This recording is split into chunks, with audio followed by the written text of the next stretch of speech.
Now you've heard all the real estate gurus, the sky is falling, look out, it's crashing, ah! So I got a question for you. Where are all the foreclosures that they keep telling us about for the last 3 years? Really? Where are all the 50% off deals? Where are all the affordable houses? What's going on? Look, mortgage rates have gone up, and now they're telling us they're going to go up even higher. This runaway inflation is nuts. It's crazy. And it's still affecting us all every single day. So why haven't home prices crashed yet? You got to look at the broader economic trends and the stuff that no one else is looking at to figure out what's really going on here. And this is why I'm doing this video, to educate the public. But if this is your first time here, welcome aboard. This is the real estate channel that's all about helping you to avoid those pitfalls that are costly. So give me a thumbs up if you're good with that. Now, for years, you and I have been lied to. And I'm not talking about Bigfoot, mermaids, or the Loch Ness Monster. I want to give you the 7 reasons why home prices have not crashed. And here they are in descending order. Number 7, baby boomers. Now, what does that have to do with anything? I'm going to tell you. This is a massive retirement of the population that will all be over the age of 65 by the year 2030. And many of them worked, saved, and invested their entire life.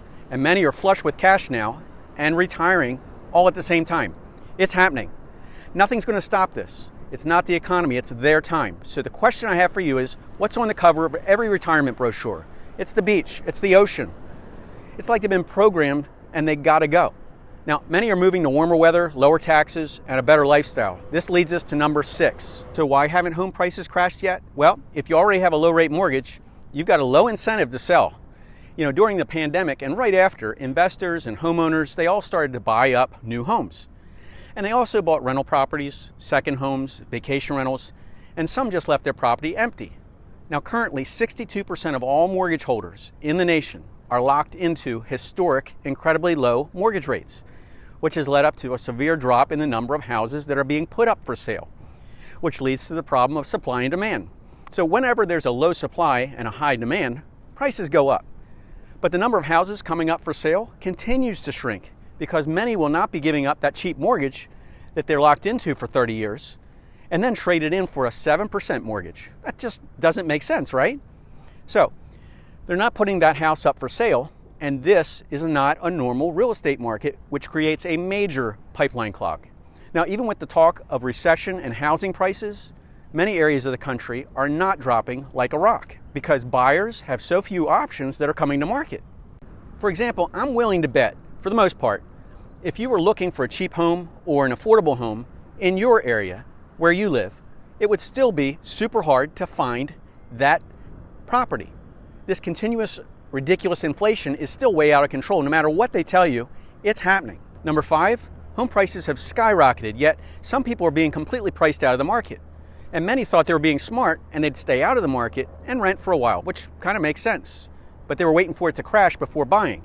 And many of you have written me and told me that you're horrified to find out that it's not just prices, but it's the interest rates, along with affordability, that's keeping you out.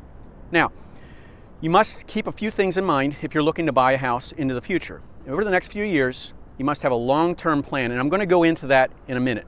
But even if you win the lottery, that doesn't mean that you can buy your dream home. But at the very same time, number 4, we're in uncharted waters right now with the supply and demand issues, and things are just not right. Now, you look at the number of new homes that were built during the last 10 years, it's slowed dramatically compared to the number of new affordable homes that are needed. But the number between 2012 and 2022 is 15.6 million households were formed. But during that same period, 11.9 million housing units were completed.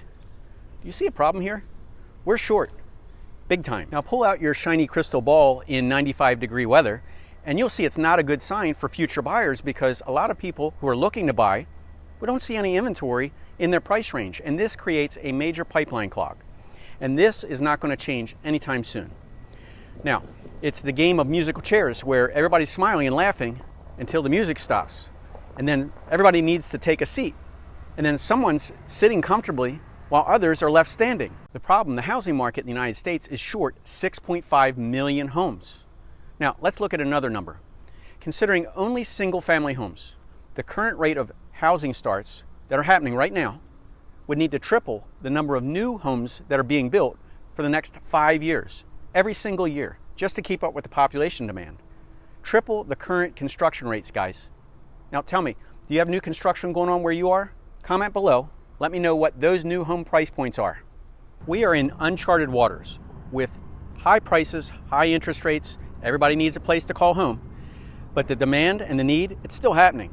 There's an imbalance between the number of houses for sale and the number of people who are actually want to buy one.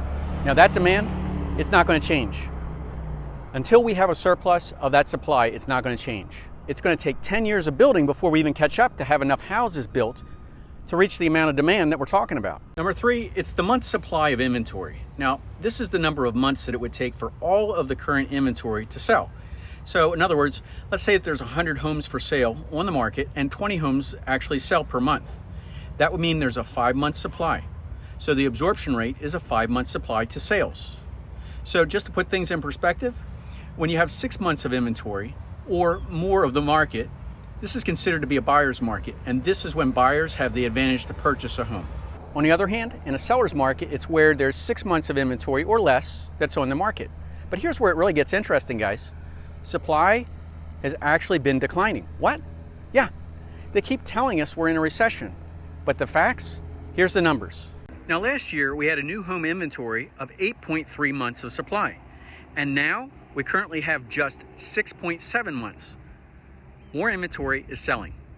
But the demand for a house is still there, and much of that demand is happening in the southern part of the United States. However, there is a glitch in the matrix. It's a big lie that they've been telling both you and I, because here's the truth, and here's the numbers. As a nation, not new builds, but total housing inventory, we have only 2.9 months of inventory in the United States. And in some areas, you still have a hard time to even find a good house because someone else scoops it up. Florida, South Carolina, Tennessee, Texas, all these southern states currently have a super active real estate market. And the problem is, until inventory is replenished to keep up with that demand, and until we can actually get a surplus of homes on the market, there's probably going to be continued price increases. Now, according to the National Association of Realtors, there's some good news for buyers because national median existing home prices nationally fell 1.7% from a year ago, but it still doesn't feel like a crash. Number 2, prices. Now here's some more numbers that are super interesting, guys. Depending on where you live in the nation, real estate is hyper-local. So where you live is going to determine the prices are either falling or they're actually increasing. Now on the West Coast, we're seeing some prices plunge by as much as 10%. On the other hand, here on the East Coast, we've seen prices increase. Yep. Buffalo, New York, 8.3% rise. And in Myrtle Beach, South Carolina, prices were up 10.6% compared to last year. Miami home prices were up 13.9%. It's happening. On the other hand, in places like Florida, crazy homeowners insurance crises, it's happening. With sky-high insurance going even higher, all the storms, the floods, the insurance companies are actually pulling out of Florida.